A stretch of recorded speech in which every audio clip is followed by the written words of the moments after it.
Howdy y'all, Lone Star Keto Girl here. So some exciting things happened this past week for the carnivore community. First of all, Joe Rogan, who has been trying out the carnivore diet for the carnivore month, that was January, has come out and basically said that he thought the carnivore diet was pretty awesome and he plans on doing it indefinitely. And he's fixed a lot of his issues and he's lost a little bit of fat and gained some muscle, and he's pretty darn happy about it. So that's like really awesome. The other thing is the Strong Sisters, Sarah and Ashley and Paul Saladino, were on the daytime show called The Doctors. I don't know how many of y'all have watched it, but I remember years ago when I was into the whole, low fat, low calorie, blah, blah, blah type of diets. I watched them because I thought they just knew everything, right? Anyway, so the three of them were on the show and they did fabulous. But here's the thing. The doctors kind of ganged up on Paul Saladino and he was left trying to explain where he's coming from, and he was hardly given the chance. But this is kind of what we're seeing, and we've got a fight on our hands, and I'm not even kidding you. But I've kind of taken a little clip from the show to give you an idea of what poor Paul had to deal with. And by the way, he handled himself fabulously because I'm not really sure I could have done as well as he did. He kept his composure. Oh my goodness, I wanted to throw something at my screen because it was just so incredibly ridiculous what they were saying and accusing him of and etc. So watch this little clip so you can kind of understand the fight we're in for. Here goes. You're recommending this diet. What risks do you discuss with your patients? I don't think there are any risks to eating animal foods exclusively. There are no risks in terms of kidney function. There are many studies which show that high-protein diets do not affect kidney function. There are no studies interventionally that show that eating meat is going to increase the risk of any single cancer. There are no risks to eating the foods that we have been eating as humans for our entire existence. As an attorney. Lady, what makes you an expert to ask anybody else what makes them an expert? Do you have some kind of alphabet behind your name in nutrition? Yeah, kind of not thinking so. Why are you even there? Why are you even talking? You're a lawyer judge. What credentials do you have for nutrition? That's what I want to know. Why are you even speaking? Yeah. I would ask you, you're a medical doctor, is that correct? Absolutely. And you are a psychiatrist, am I Right, I correct? did a residency in psychiatry. So what do you know about nutrition? Where any- did you gain your background in nutrition? Listen, this is, I think... No, you listen to me and answer my question. Now I'm asking you to tell us where your background emanates from. I went to medical school, and I studied nutrition in medical school, and I studied nutrition independently.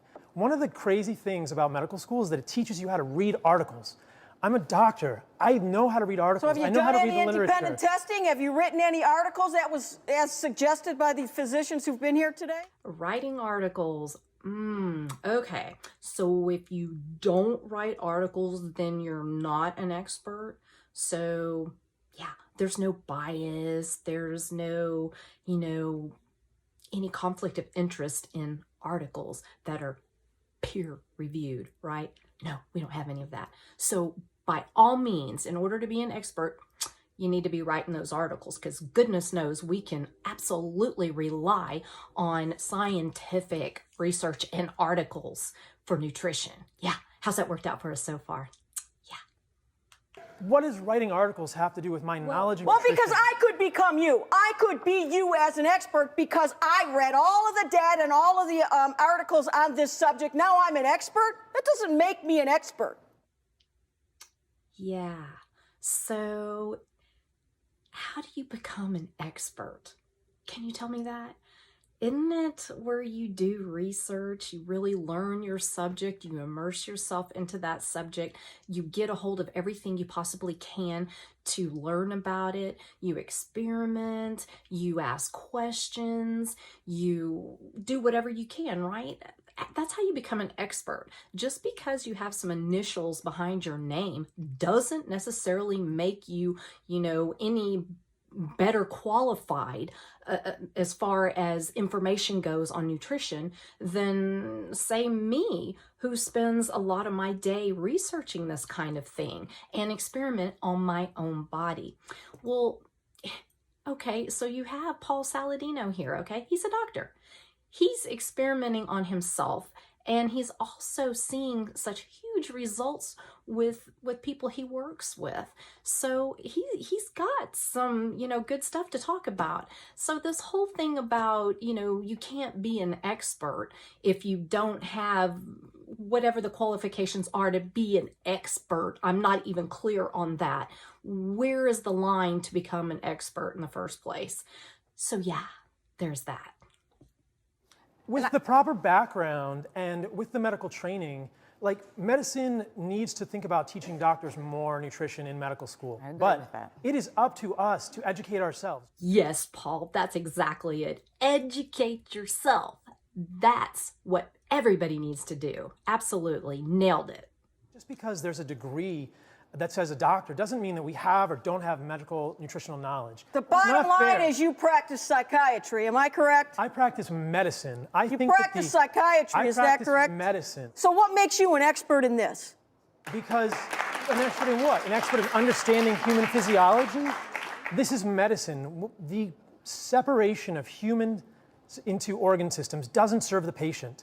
To say that because I'm a psychiatrist, I don't know about nutrition is a completely... I didn't say that. That's Your what you were inferring. expertise is That's what the you were mind. inferring. Well, where does the inflammation come from that causes depression and anxiety? It comes from the body. It doesn't come from the brain. It's a scary thought process. That is all you need to do is read articles to make you an expert. How I else want to do- know what kind of testing you've done, what kind of data you have, what you yourself have found regarding these issues. I'm not sure Other than what reliance is on other people's I'm not sure I findings. understand your question because that's how You don't want to listen to my question because you know I'm right. No, you're wrong. May I ask you a question? When you talk about the animal diet, Wait a when, second. when you I talk need about to be given the floor to respond to this. This isn't fair. Okay. Right?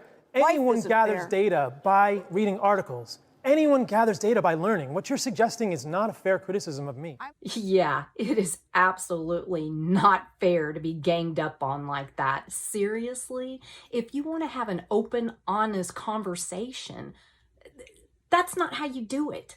Why is everybody so triggered? I don't understand. If you don't agree, hey, that's fine.